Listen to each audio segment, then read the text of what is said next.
Appendix जो है वो बड़ी आंत का एक ऐसा हिस्सा होता है जो कि मनुष्यों में बहुत ही छोटे रूप में या बहुत अंडर डेवलप्ड होता है और इसीलिए इसको कभी-कभी अवशेषी अंग बोल देते हैं, रूडिमेंट्री ऑर्गन। क्योंकि डेवलपमेंट के हिसाब से खासतौर से मैमल्स में, अदर मैमल्स में गाय, भैंस या इस तरह के जो जानवर रहते हैं, उनमें इसका पार्ट जो रहता है फर्मेंटेशन का रहता है, एब्जॉर्प्शन का रहता है। लेकिन बिकॉज़ हम लोगों का जो है हमारी डाइट ऐसी है कि जहाँ पे इस तरह के फर्मेंटेशन और इसकी रिक्वायरमेंट नहीं रहती है, तो डेवलपमेंट के साथ-साथ ये धीरे-धीरे अंग जो है अपना साइज़ और फंक्शन खो के अवशेषी अंग की तरह बड़ी आंत के शुरुआती हिस्से में एक ट्यूब की तरह लटका रहता है। अपेंडिक्स एक पतली सी ट्यूब जो है ये बड़ी आंत के शुरुआती हिस्से में होती है। नॉर्मली क्योंकि ये कोई काम नहीं करती है, इसका कोई ऐसे नहीं है। शुरुआत में माना गया था कि इसका बच्चों की इम्यूनिटी डेवलप करने में रोल है। लेकिन क्या है कि जब इसमें सूजन या इन्फेक्शन हो जाता है तो ये तरह-तरह के सिम्पटम या लक्षण देती है, जिसकी जो पेट दर्द, बुखार से लेके कई अन्य तरह के डायरिया भी या कॉन्स्टिपेशन भी हो सकते हैं। और ख़ास तौर से बच्चों में अपेंडिक्स की पोजीशन पे डिपेंड करता है कि उसके सिम्पटम किस तरह आएँगे। कभी-कभी अपेंडिक्स अन्य जहाँ पे पोजीशन होती है वहाँ पे इरिटेट करती है, उसकी वजह से या तो डायरिया होता है या कॉन्स्टिपेशन होता है और उसी की वजह से अपेंडिक्स के दर्द में बदलाव भी आते हैं।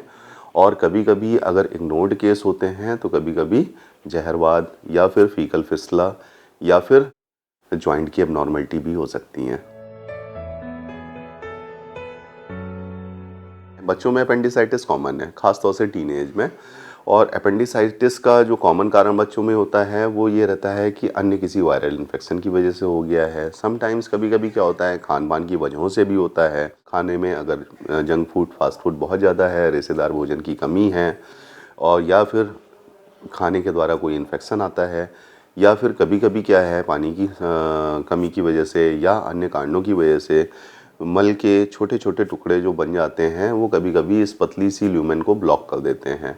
तो उसको बोलते हैं ऑब्स्ट्रक्टिव। तो दोनों तरह से हो सकता है, या तो इन्फेक्टिव या फिर इसकी ल्यूमेन में रुकावट की वजह से, जिसको फिकोलेट बोलते हैं, तो उसकी रुकावट की वजह से ऑब्स्ट्रक्टिव अपेंडिसाइटिस हो सकती है।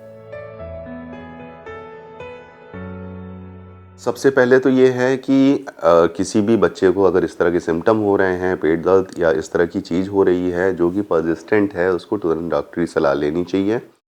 और 60 टू 70% केसेस में मरीज के लक्षण जो हैं वो एकदम उस तरह से मैच करते हैं। तो आपका जो पहला संदेह जाता है वो अपेंडिक्स की तरफ, जैसे दाहिनी तरफ के पेट में पेन या फिर साथ में वो पेन जो दाहिनी तरफ पेट में हो और बाद में पहले अम्लाइकस की तरफ हो और बाद में दाहिनी तरफ होने लगे, जिसको हम माइग्रेटरी पेन बोलते हैं। तो ये अपेंडिक्स की तरफ पॉइंट करता है। दूसरा है साथ में बुखार आ रहा है, भूख नहीं लग रही है। ये लक्षण जो हैं अपेंडिसाइटिस की तरफ इशारा करते हैं। इस लक्षण के साथ अगर आप डॉक्टर के पास जाते हैं तो वो यूजुअली क्या है, अल्ट्रासाउंड की जांच कराते हैं। अल्ट्रासाउंड जो है वो ऐसी विधि है कि जिसमें सिंपल तरीके से अपेंडिक्स को अगर विजुलाइज हो जाती है, अगर उसमें मोटाई बढ़ गई है, उसके चारों तरफ कुछ सूजन है, कुछ पानी आ गया है या कभी-कभी ऑब्स्ट्रक्टिव वाले केसेस में आपको फीकोलेट भी दिख जाता है। तो इस तरह की सामान्य इन्वेस्टिगेशन से अपेंडिसाइटिस का पता चल जाता है। जिन केसों में जिनमें क्लिनिकल सस्पेंशन ज़्यादा होता है, उन केसेस में अगर अल्ट्रासाउंड में गैस की वजह से या किसी ओबेसिटी की वजह से अगर उनमें विजुलाइज नहीं हो पाती है अपेंडिक्स, तो उन केसेस में सीटी की ज़रूरत या सीटी स्कैन की ज़रूरत पड़ सकती है। अगर आपने अल्ट्रासाउंड या सीटी स्कैन में आपको अपेंडिक्स दिख गई है, उसकी मोटाई जो है 1 सेंटीमीटर से ज़्यादा है, उसके चारों तरफ पानी आ रहा है या आपने 24 से 48 घंटे के अंदर इस बीमारी के बारे में पता चल गया है, तो सर्जरी जो है वो बेहतर उपाय होता है।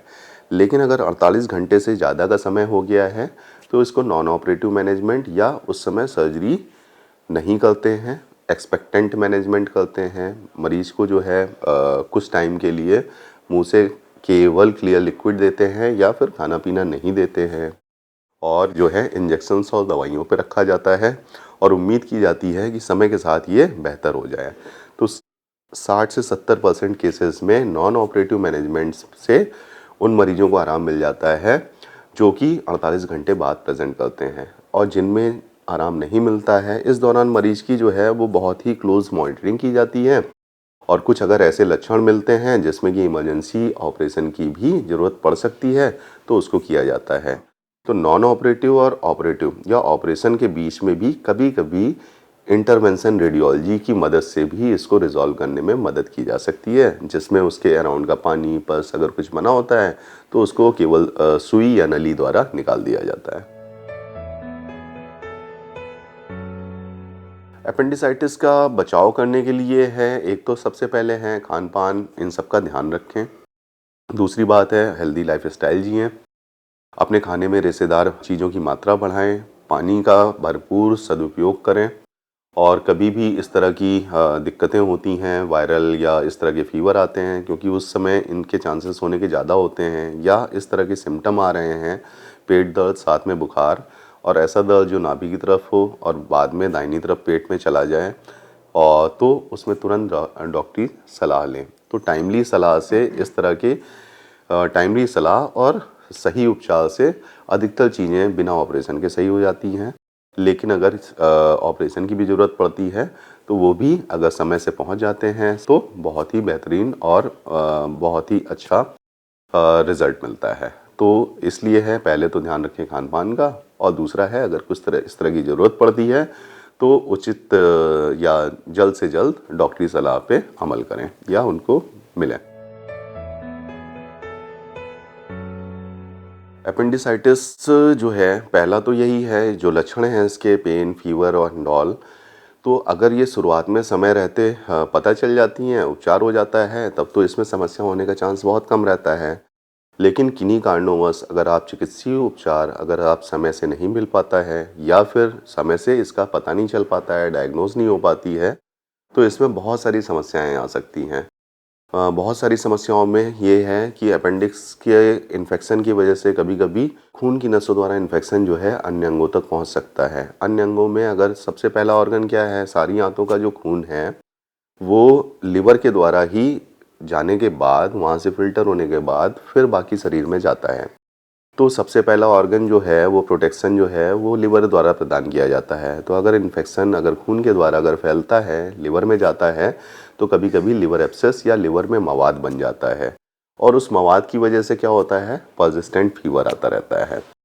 अब इसके बाद भी अगर ये निकल जाता है तो शरीर में भी जहरवात फैल सकता है। शरीर में जहरवात फैलने की वजह से क्या होता है कि अन्य अंगों में जो है उनमें भी काम करने में जटिलताएं आने लगती हैं, जिसको मल्टी ऑर्गन फेल्योर कहते हैं। इसके अलावा अन्य जटिलताएं क्या हैं, अगर अपेंडिसाइटिस कभी कभी ऑब्स्ट्रक्टिव टाइप की है तो उसमें अपेंडिक्स की टिप के या अपेंडिक्स के बेस के नेक्रोसिस होने के, नेक्रोसिस का मतलब उसकी दीवार के सड़ जाने, खून का दौरा बंद हो जाता है, दीवार सड़ जाती है और उसमें छेद होने की, जिसमें परफोरेशन होने की चांसेस बढ़ जाते हैं। और इस तरह के केस में गंदगी जो है वो पूरे पेट में फैल सकती है, मवाद बन सकता है, तो इमरजेंसी ऑपरेशन की ज़रूरत पड़ सकती है। इसके अलावा अन्य जटिलताएं जो हैं, कभी कभी अपेंडिक्स जो है वो बड़ी आंत के नीचे एकदम छुपी हुई होती है, तो अंदर लोकलाइज्ड या छोटे छोटे एब्सेस बन सकते हैं, मवाद बन सकता है और उसकी वजह से पेशाब की नली में, बड़ी आंत में या अन्य अंगों में या तो छेद हो जाता है या मवाद की वजह से परेशानी हो जाती है। अगर आपको पेट दर्द हो रहा है, बहुत सारे बच्चों में पेट दर्द की समस्या जरूरी नहीं कि इसकी वजह से हो, लेकिन अगर पेट दर्द परसिस्टेंट हो रहा है, साथ में बुखार आ गया है, तो आपको डॉक्टरी सलाह जरूर लेनी चाहिए। अन्य समस्याओं के लिए जैसे केवल गैस की समस्या, एसिड की समस्या, कब्जियत की समस्या, उनके लिए घरेलू उपचार किया जा सकता है। लेकिन अगर मरीज का दर्द लगातार बना रहे, साथ में बुखार आने लगे, तो तुरंत ही डॉक्टर के पास पहुंचना चाहिए, क्योंकि अगर इसका सही से इलाज सही समय पे हो जाता है तो इस बीमारी के कोई भी लंबे समय तक कोई सिक्वेली या कोई ऐसे फर्क नहीं पड़ता है मरीज के जीवन पर। लेकिन अगर कोई ऐसी समस्या होती है जिसमें कि और जटिलताएं आ जाती हैं, तो उसकी वजह से मरीज की ज़िंदगी या लाइफ भी बहुत ज़्यादा प्रभावित भी हो सकती है। जैसा कि अभी हम लोगों ने बात की कि क्या जटिलताएं हो सकती हैं, जैसे लिवर एब्सेस बन गया, कहीं और अन्य जगह मवाद बन गया, या फिर पूरे शरीर में जहरवात फैल गया, तो उन परिस्थितियों में जान जाने की भी आशंका हो जाती है। तो इसलिए सही समय पे सही उपचार बहुत ज़रूरी है।